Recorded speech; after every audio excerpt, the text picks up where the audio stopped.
Thank you everyone for joining me this morning.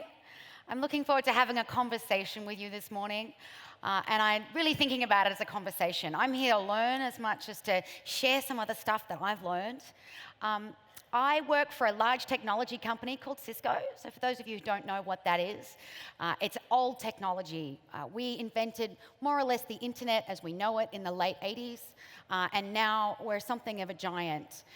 Cisco's global capitalization is about $220 billion. For those of you to get a scale of just how large that is, the GDP of New Zealand last year was about $205 billion. So it's a very, very big company.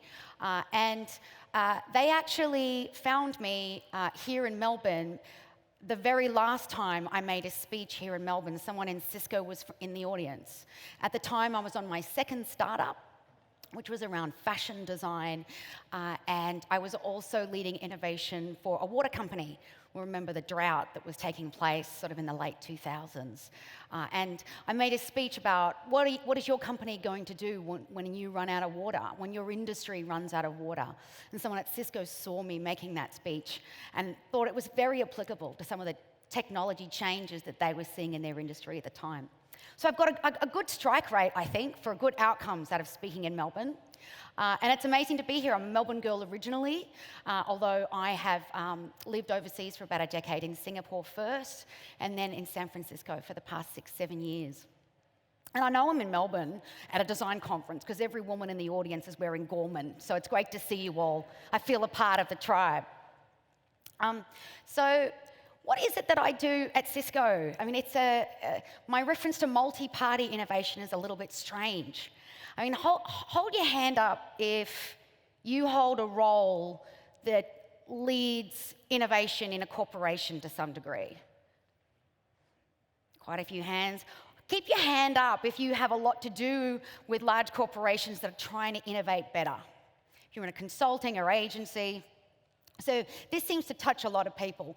Keep your hand up if you think that's a pretty difficult and thankless task. All right, that's almost everybody in the room.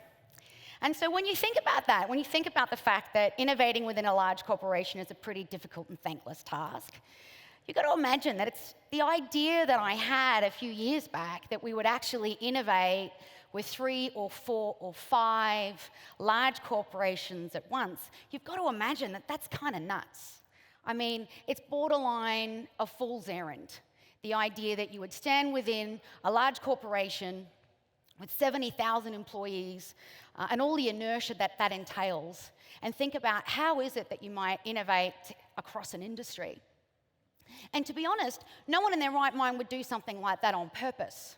I mean, you do something like that because you think about the kind of transitions that you need to see, especially as a technology company in this environment.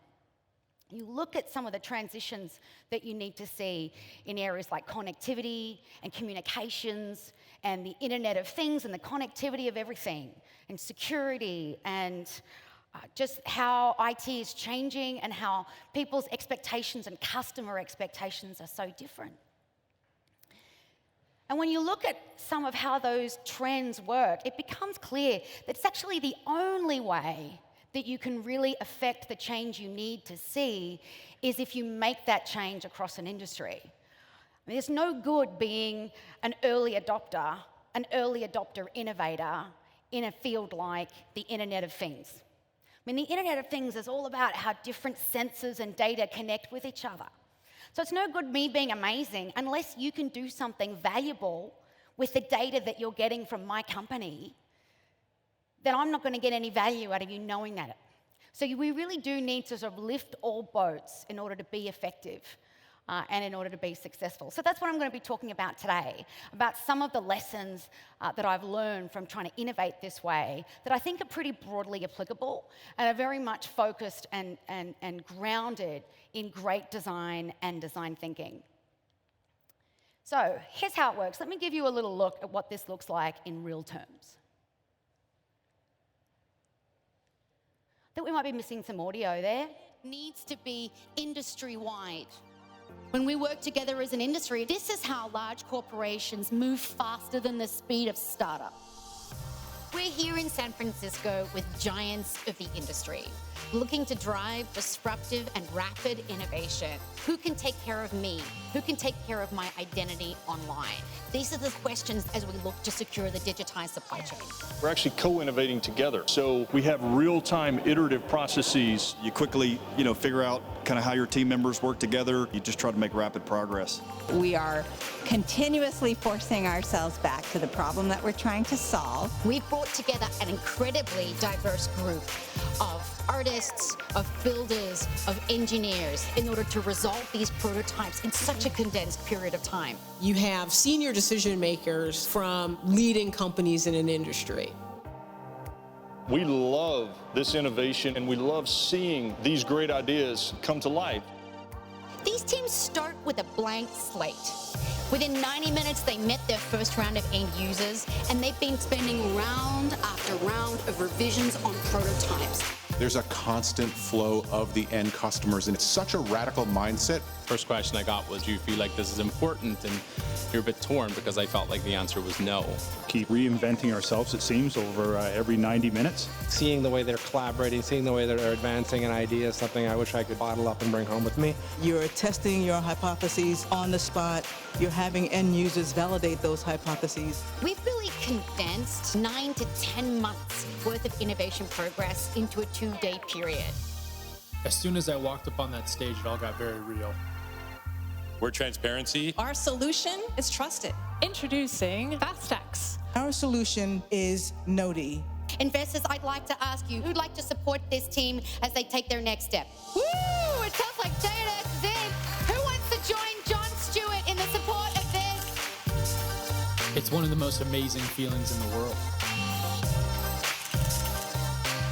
CHILL is the most significant reaction chamber that's ever been created in Silicon Valley. It is unbelievable, the energy, the intelligence, the excitement, and the output. If you participate in one of these CHILL sessions, you will be overwhelmed. You will not be disappointed.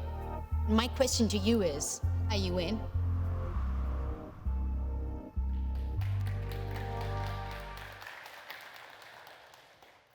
Thank you. But I know you're all wondering, what happened to any of those things? What was the outcome? We all do these cute, fancy things, and they all look the same. They all look like hackathons. What really comes out of something like this? And let me take you through what the outcomes were. So these were the 5 concepts that were pitched live in that room a little over 12 months ago when we decided to look at securing the digitized supply chain as a topic. And we brought together the companies that you saw. Cisco brought together DB Schenker, a large outsourced warehousing and logistics company. Citibank, who finances many of the world's supply chains. We brought in Intel. Cisco is actually Intel's biggest customer. GE, one of Cisco's biggest customers. And of course, giants when it comes to things like IoT and connectivity. And so we put senior executives from each of those corporations on teams. We take a very top-down approach. So rather than many of these processes that start with early in careers or engineers or designers who hack and then they pitch to fancy people at the end, we put the fancy people to work. So the senior folks from those corporations are on the teams and they're ideating, and it's actually the unorthodox talent, the designers who are building the prototypes that we're exposing to end users. And as you saw, they go through many rounds and many cycles, usually about 8 rounds of end user feedback.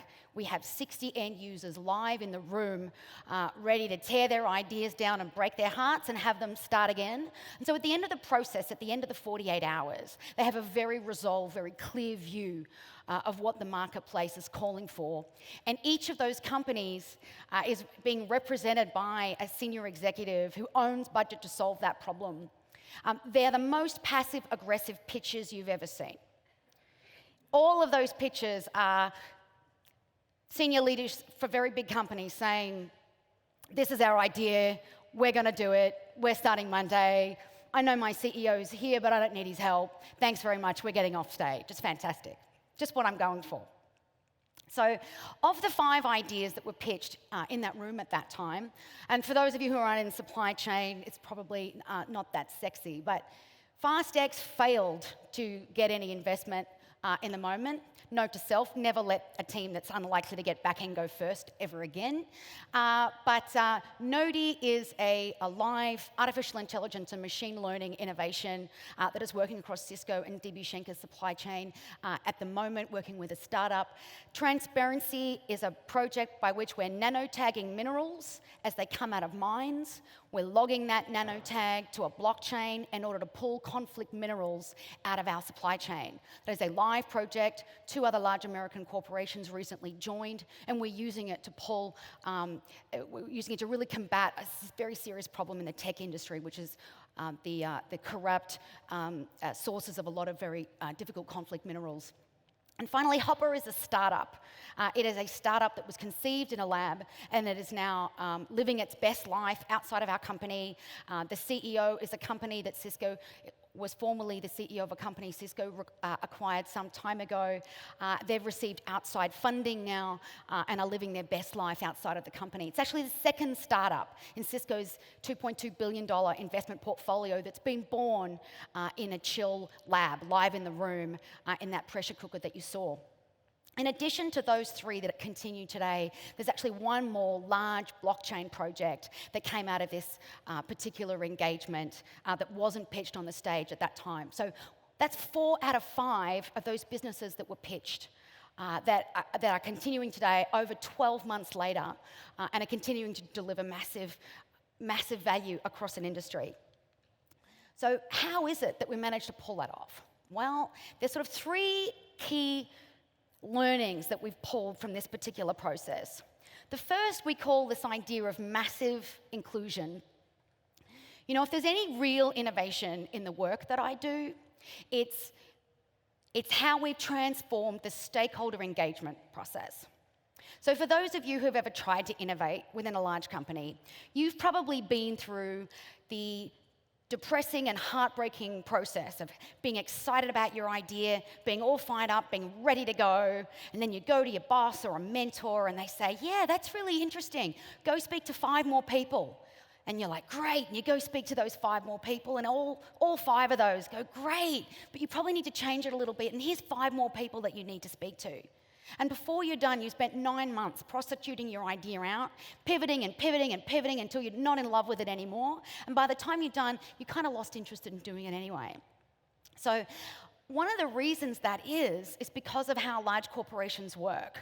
And so what we chose to do was dispense with that inefficient process and bring everybody into the room that needs to be in the room live and face-to-face. So we say when Cisco's talking to other companies who are thinking about joining a chill lab, we say that anybody who could be a blocker to an innovation decision has to physically be in the room. So whether that's your CEO or your CFO or Bob from accounting, Bob had better be there because that's how we're all able to make on-the-spot investment decisions and how we're all able to move together.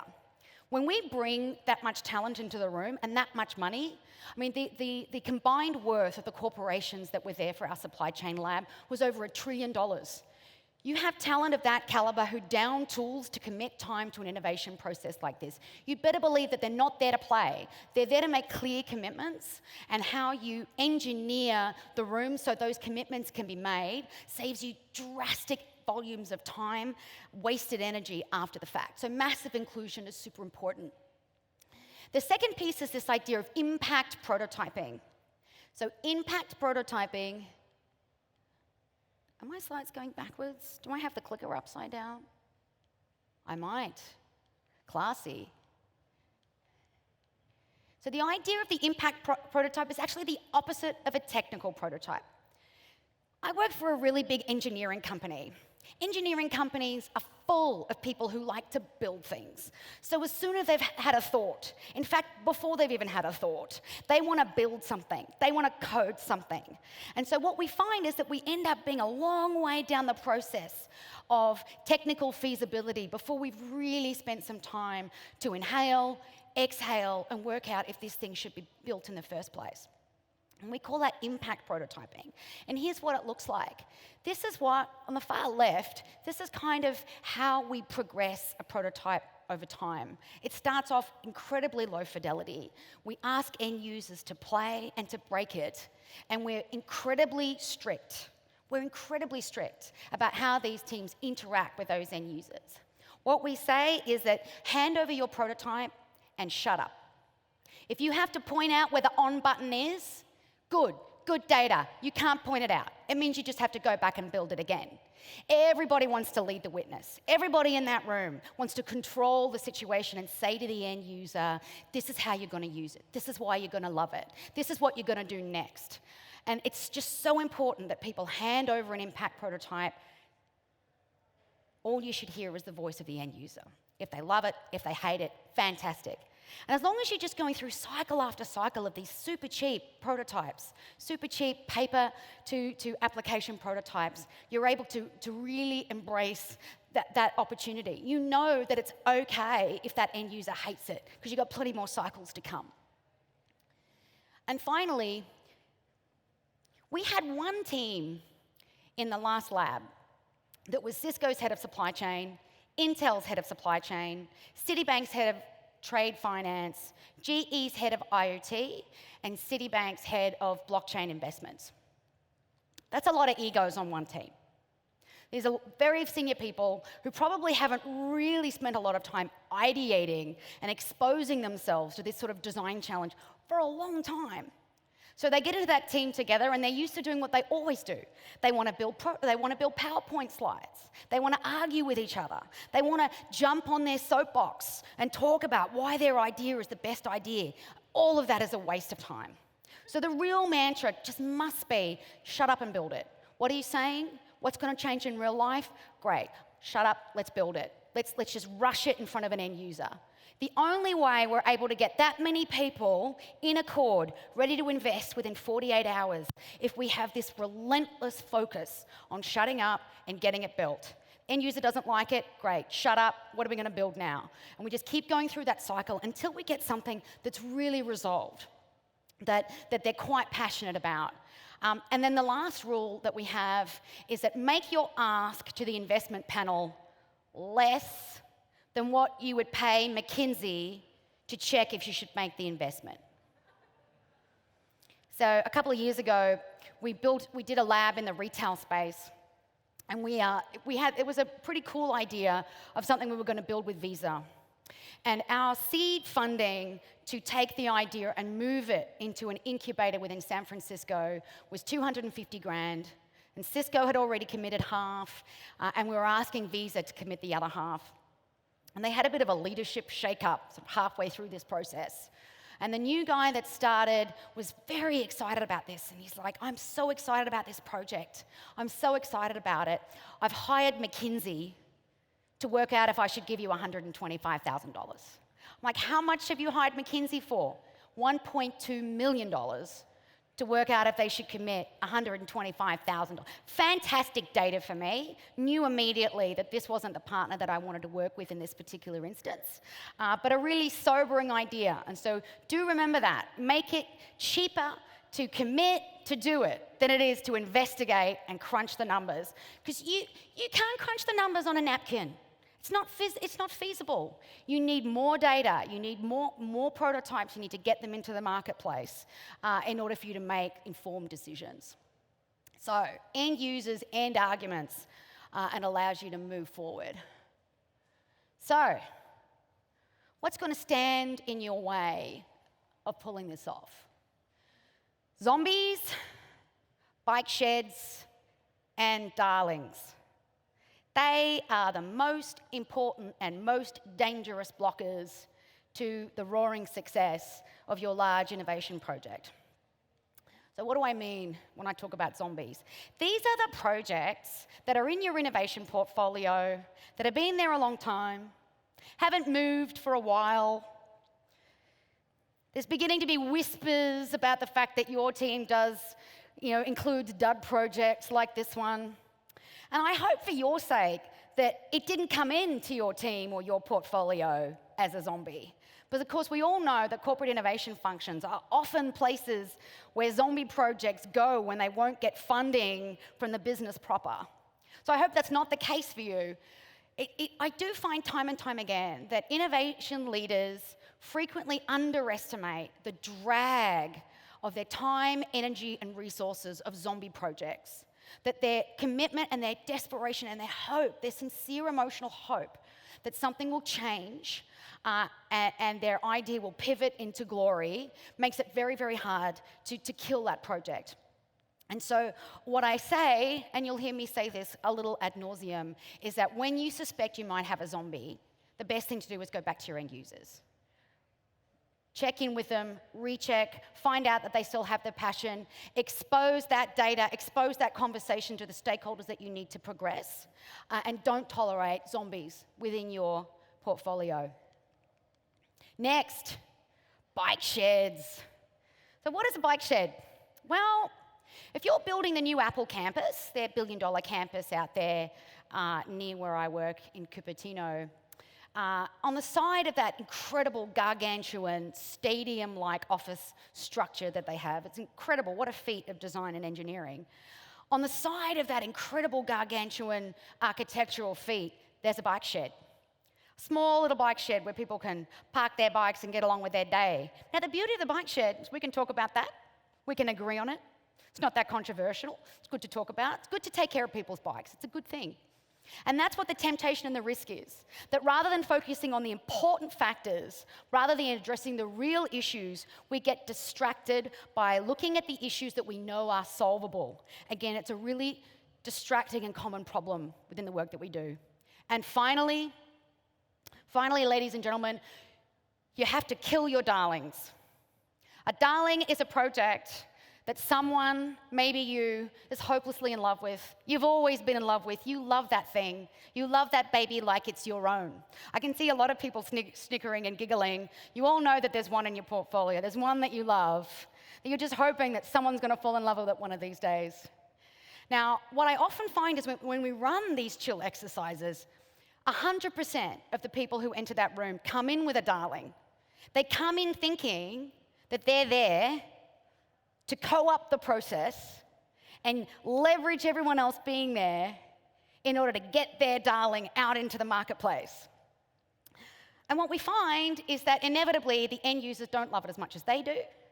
They learn a lot from it. It's great to expose that darling to the light of day, but the process, the emotionally difficult process of killing those projects that are people's pet loves in order for them to move on is crucial.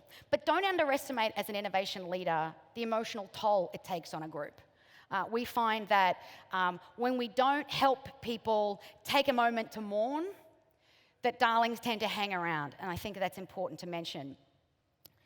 The other piece is that for all three of those, whether it's a bike shed that's dragging down your portfolio, whether it's a zombie that's dragging down your portfolio, or whether it's a darling, the answer to all of your ills is to rush that thing back in front of end users. How quickly can you take wherever it is or leave whatever it is and just make new prototypes, re-engage the end users? Can you put your stakeholders that you need to help advance that project in front of those end users so they can hear for themselves what those end users say? Don't make a mistake like I made years ago when I started developing this particular process, where, again, in that retail environment, we were looking at smart retail, frictionless retail opportunities.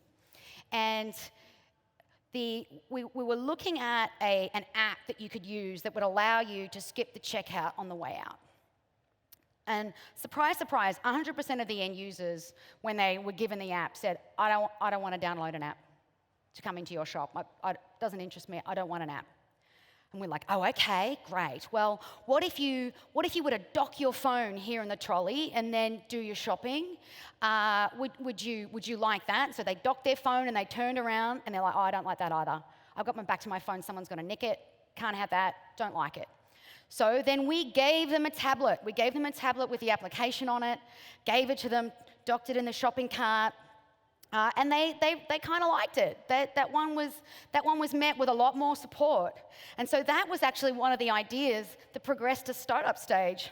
And I remember the very first conversation I had with a key Cisco stakeholder after the fact. I'd had all these customers involved. I'd had 40 end users involved. I knew how clear and refined that particular solution and innovation was. And the very first Cisco person I spoke to looked at the piece of hardware and said, but why isn't it an app? That's how I knew that the importance of bringing people with me, the importance of massive inclusion in order to drive an innovation process like that together. And finally, you should be asking everybody involved for on-the-spot investment. It is far too easy when you're talking to people about your innovation. It is far too easy for people to nod and smile politely and say, yeah, that's really interesting. Yeah, Kate, go speak to 5 more people about it. Because there's no cost involved in blowing smoke and making me feel good about myself, and maybe I'll come bringing more cookies next time I want to come and see them. It's much more important that you actually say to people, so will you put 50 grand in? If they say no, great, data. Why? Why do you not think it's worth that much? Help me understand. And so that's what we do at the end of a chill lab. While everyone's there, while everyone's energy is at its peak, while there's massive amount of social capital and peer pressure between these different organizations, when they're standing there and you're Citibank and you can see that Cisco's in and Intel's in and GE is in, it's incredibly compelling. You can see how companies at that stage can just decide. We can just decide to solve a problem that looks like conflict minerals. We can just decide to make a new market together because we're that big. And you can see how that becomes incredibly compelling and almost irresistible to everyone involved. You're asking me for 100 grand to keep the thing moving? Sure, we can put in 100 grand to keep the thing moving. Split between 5 companies, you do quite a lot with $500,000 over a quarter and a half. And that's really what the benchmark is that we're going for. So, I'm here to build a bridge. I'm actually here to build a prototype of my own. I'm really passionate about this particular methodology, and that it was born out of Australia, was born out of my design, and so I'm really passionate to sort of bring this particular capability back to my roots. I really believe that Australia is a phenomenal place for innovation. I believe that there's so much talent and so much learning here. I believe that the Australian healthcare is better, so people are healthier. The food is better, so people are better nourished. And so there's no reason why we can't leverage these sorts of tools to help bring together the financial resources that are available from somewhere like Silicon Valley. Cisco alone has a $2.5 billion venture capital fund. What could we do in terms of making the industries of the future by working with Australian companies and US backers who are hungry for deals, who are hungry for deal flows, and they want to reach their arms out across the oceans in order to build the future together? And that's why I'm asking, are you in? Thank you.